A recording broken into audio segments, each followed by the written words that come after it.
Both Russia and Ukraine claim to be in control of Lysychansk, the last disputed major city in the Luhansk region.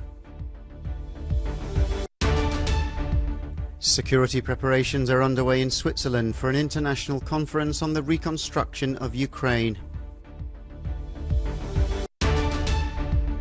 Dozens of flights have been cancelled as ground workers strike at Charles de Gaulle in Paris and Madrid's airport.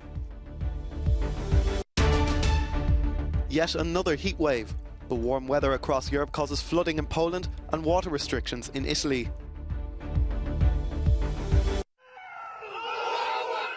Both Russian and Ukrainian forces claim to be in control of Lysychansk, the last disputed major city in the Luhansk region. On Saturday, the Chechen leader Ramzan Kadyrov published a video which purportedly shows Chechen soldiers in the city. One of their commanders declares the city is under full control and a clean-up operation is underway. However, Kyiv rejected the claims and said the heavy fighting is still going on the fringes of the city. A spokesman for the Ukrainian National Guard denied Lysychansk has been encircled, claiming it remains under the control of Ukraine. Meanwhile, the Ukrainian armed forces shared footage of what it said was an explosion at a Russian army warehouse in eastern Ukraine. The exact location and date were not specified. Moscow said more Russian missiles have been fired in the north and south. The Defence Ministry claims to have used high-precision weapons to destroy 5 command posts in the Donbass and Mykolaiv regions.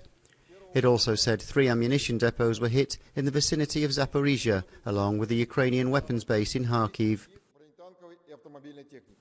All this a day after an apartment block was hit in Odessa, killing at least 21 people and injuring dozens, an act the Ukrainian President Volodymyr Zelensky has called deliberate, a claim the Kremlin denies.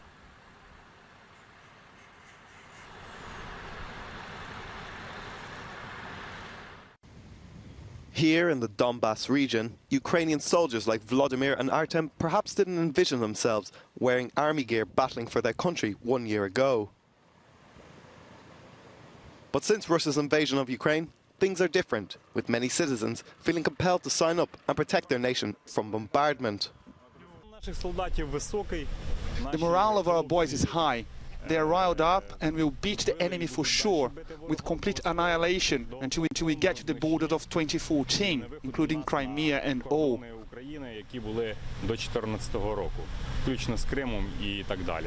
It was very difficult for the boys. Let me emphasize again, those were not human conditions they had to fight in. It's difficult to explain this to you here, what they feel like now, or what it was like there.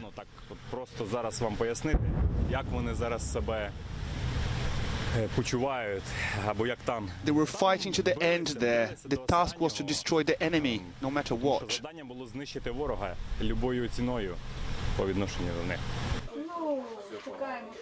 Based just next to Severodonetsk, Ukrainian troops in Sloviansk are experiencing some heavy aggression from Russian forces. One of Ukraine's biggest towns, Severodonetsk had endured a colossal amount of shelling to the point of surrender. Security preparations are underway at Lugano in southern Switzerland ahead of the Ukraine Recovery Conference that starts on Monday.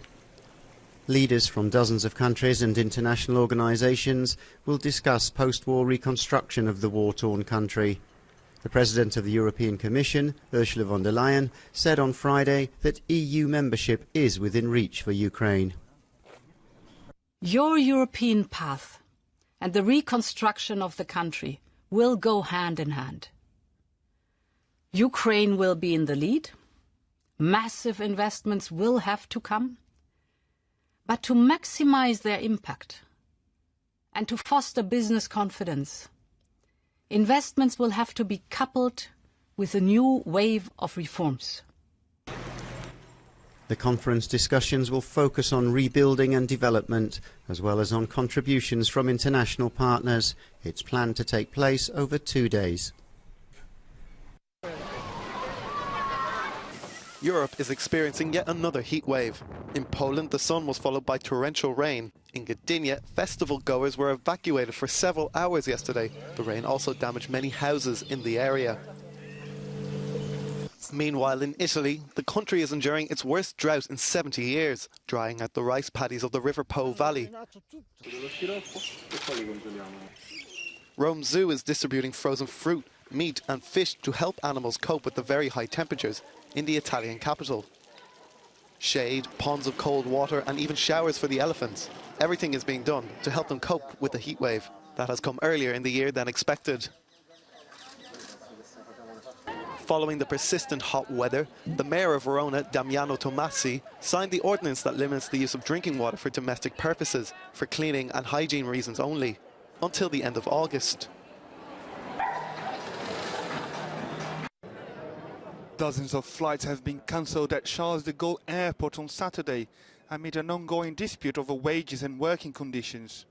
The French Civil Aviation Authority has requested preventive flight cancellations and closed part of the runway as firefighters went on strike. A government spokesperson said they will continue to discuss with the unions to find a way out of the crisis. In Madrid, 15 flights were cancelled and 175 delayed by a cabin crew strike at EasyJet and Ryanair. We have been told there is a delay at the security checkpoints. In principle, everything is fine. We are able to check in without any problems to London. They have sent me an email to come here 3 hours in advance. And holidaymakers in the UK are also facing further disruption after weeks of travel chaos, as airlines prepare to announce a new wave of cancellations next week, just ahead of the school summer break. Turkish military action in Syria would destabilise the region. Iran's foreign minister gave the warning on a visit to Damascus on Saturday.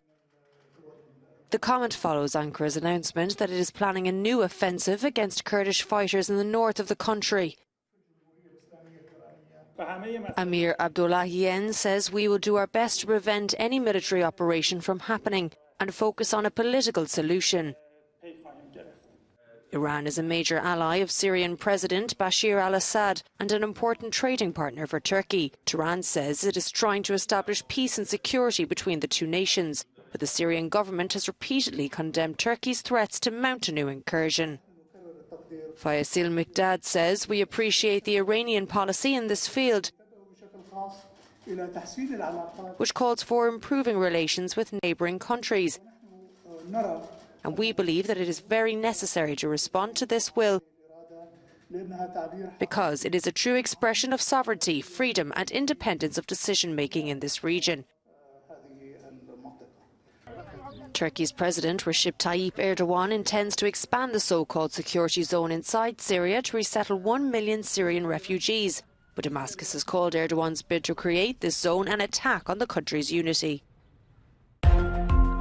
The Texas Supreme Court has blocked a lower court order that had allowed clinics in the state to continue performing abortions, even after the US Supreme Court's Roe v. Wade decision last week.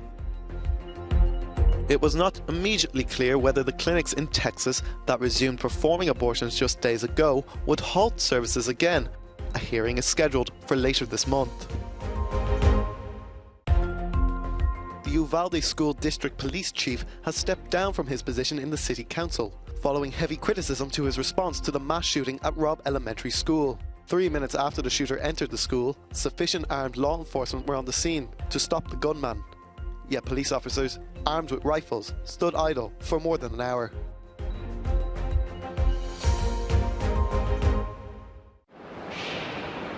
Germany has agreed to return looted African colonial artefacts, including 1,000 Benin bronzes that will be repatriated to Nigeria. Stolen by British colonial expeditions, vast quantities of treasures in 1897 were taken from the Kingdom of Benin, what is now southwest Nigeria. We all agree that this is a necessary and important step, also for a new culture and of cooperation with our partner countries in the global south, that we just return illegally acquired cultural assets of the colonial context. The artifacts ended up being spread far and wide around the world. Hundreds were sold to collections such as the Ethnological Museum in Berlin, which has one of the world's largest groups of historical objects from the Kingdom of Benin, estimated to include about 530 objects. A commemorative head of a king and a relief slab depicting a king with 4 attendants were handed over as German and Nigerian officials signed their joint declaration at the German Foreign Ministry in Berlin.